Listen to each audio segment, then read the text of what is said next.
തുടരും എന്ന ചിത്രത്തിൻ്റെ റിലീസ് മാറ്റി. ഇനി എന്നായിരിക്കും ചിത്രം തിയേറ്ററുകളിലെത്തുക? ചിത്രത്തിൻ്റെ ടീസർ എവിടെ പോയി? അതിൻ്റെ ഏറ്റവും പ്രധാനപ്പെട്ട അപ്ഡേഷനാണ് ഇന്നൊരു വീഡിയോ ഭാഗത്ത്. വീഡിയോയിൽ മുൻപ് വീഡിയോ ലൈക്ക് ചെയ്യുക, ചാനൽ സബ്സ്ക്രൈബ് ചെയ്യാൻ വേണ്ടി ശ്രമിക്കുക. തരുൺ മൂർത്തിയുടെ സംവിധാനത്തിൽ മോഹൻലാൽ, ശോഭന എന്നൊക്കെ പ്രധാന കഥാപാത്രങ്ങളായെത്തി ഇനി വരാൻ പോകുന്ന ചിത്രമാണ് തുടരും. എല്ലാ സിനിമാ പ്രേമികളും ഒരേപോലെയാണ് തുടരും എന്ന ചിത്രത്തിൻ്റെ ഓരോ അപ്ഡേഷനും അറിയാൻ വേണ്ടി ഏറെ ആകാംക്ഷയോടെ കാത്തിരിക്കുന്നത്.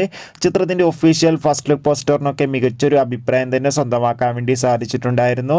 ആദ്യം കിട്ടിയ റിപ്പോർട്ടായിരുന്നു ചിത്രം വരുന്ന ജനുവരി 30 തിയേറ്ററുകളിൽ എത്തുമെന്ന്. എന്നാൽ ഇപ്പോൾ ഇത് ഓൾമോസ്റ്റ് കൺഫേം ആയിട്ടുണ്ട്. ചിത്രം ഈ മാസം റിലീസ് ചെയ്യില്ലാന്ന്, പകരം അടുത്ത ഫെബ്രുവരി മാസം 7 9 തിയേറ്ററുകളിൽ എത്തുമെന്നാണ് ഇപ്പോൾ റിപ്പോർട്ടുകൾ സൂചിപ്പിക്കുന്നത്. ചിത്രത്തിൻ്റെ ഒഫീഷ്യൽ ടീസർ ഈ ഒരു മാസം തന്നെ വരുമെന്ന് പ്രതീക്ഷിക്കാം. കാത്തിരിക്കാം നമുക്ക് തുടരും എന്ന ചിത്രത്തിൻ്റെ കൂടുതൽ അപ്ഡേഷൻ അറിയാൻ വേണ്ടി. എത്ര പേരാണ് ചിത്രത്തിൻ്റെ റിലീസിനായി കാത്തിരിക്കുന്നത്? കമൻറ്റ് ചെയ്യുക. Bye bye.